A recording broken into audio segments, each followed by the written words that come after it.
మీరు ఈరోజు పాఠాలు వింటుంటారు కదా, పాఠాలు విన్న తర్వాత ఇంటికి వెళ్ళాక మీ టెక్స్ట్ బుక్లో స్కాన్లు ఉంటాయి, క్యూఆర్ కోడ్లు, వాటిని స్కాన్ చేసి మీరు అందులో వీడియోస్ వింటూ ఇతర విషయాలు కూడా ఆ పాఠానికి సంబంధించిన విషయాలు నేర్చుకోండి. సార్, ఆన్లైన్ క్లాసులు వినడం ద్వారా చాలా నష్టాలు కలుగుతాయి. ఏంటంటే నష్టాలు కలుగుతాయి సాయంత్రం నాకు ऑनलाइन वीडियो देखने द्वारा वो सिग्नल प्रॉब्लम थाय वो डेटा हम देखियो में डेटा आगे न थाय सर ओ हमें ऑनलाइन वीडियो किछि लोक मानक पाखरे पिला मानक पाखरे मोबाइल न थाय ओ किछि लोक मानक पाखरे मोबाइल थाय सर मोबाइल थिबा द्वारा के लोक माने ऑनलाइन का पाठ पढ़ पारंत नाही ओ केते लोक माने से पाठ को में भल से देखि पारंत नाही सर आउ कौन अच्छी प्रॉब्लम मोबाइल देखकर ऑनलाइन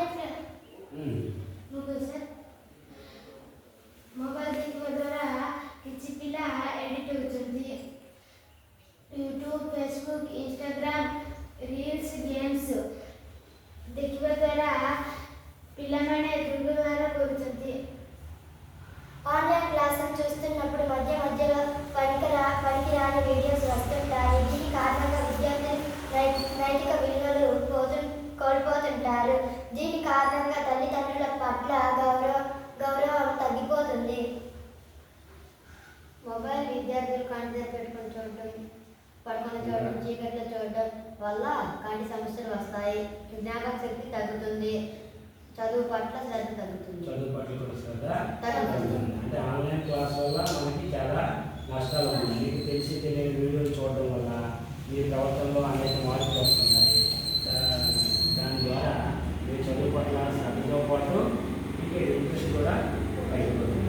మరి వీటిని నివారించడానికి మనం ఇంకా ఎలాంటివి ఏర్పాటు చేసుకుంటే సరిపోతుంది? క్లాసుల్లో ఏం ఏర్పాటు చేయాలి? తో పాటు ఇంకా నెట్ కనెక్షన్ కూడా ప్రతి క్లాస్కి అరేంజ్ చేయాలి.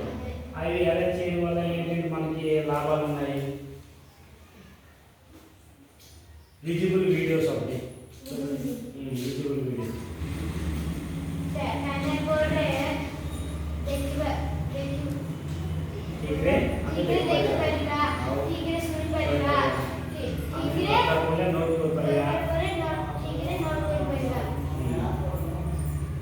पैनल फोटो देखते समय शिक्षक में प्रश्न थे दादा कौन फोटो पे करो सर हमें जस्ट बोले पैनल बोर्ड देखने को हमें रेसिपी माने प्रेजेंट ताकि हमको जो डाउट था बुझना था हमें से डाउट को टीचर्स मानो क्वेश्चन करू बस सर मानो क्वेश्चन करू क्वेश्चन पर से माने आंसर्स को हमें सेड़ा को नोट भी कर पाए खाली समय ప్లానెట్ బోర్డులలో వీడియోస్ వేసి చూడటం ద్వారా సమయం వృధా కాకుండా కాపాడుకోగలుగుతాం.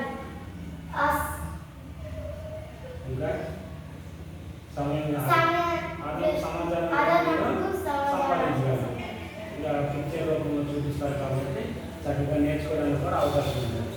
ఇంకేంటి నాలుగోది మనకి మొబైల్ ఫోన్లో వాడకం అనేది విద్యార్థుల్లో తగ్గుతుంది. మనకి ఆన్లైన్ వీడియోస్ కానీ క్లాసులు కానీ స్మార్ట్ ఫోన్లోనే చూసుకుంటాం కాబట్టి ఇలాంటి సదుపాయాలు క్లాస్ రూముల్లో ముఖ్యంగా ప్రభుత్వ పాఠశాలలో కల్పించాలి. ఇంకా చివరిగా మనకి కాన్లాంటి అకాడమీస్ ఉంటాయి కదా, ఆ అకాడమీలో మనకి అనేక వీడియోస్ మీ క్లాస్కి సంబంధించిన వీడియోస్ మనం పెడుతుంటారు కాబట్టి వాటితో పాటు మనం ఆ కాన్ అకాడమీలో వీడియోస్ కూడా ప్యానల్ బోర్డులో చూస్తూ మీ తరగతి సంబంధించిన సైన్స్ వీడియోస్ అవని, మ్యాథ్స్ వీడియోస్ అవని, ఇలాంటి కీలకమైన సబ్జెక్టులో మీరు సబ్జెక్టుని చక్కగా చూస్తూ చక్కగా నేర్చుకోగలరు. దాని ద్వారా మీరు విషయం అనేది చక్కగా అర్థమవుతుంది. సరేనా పిల్లలు?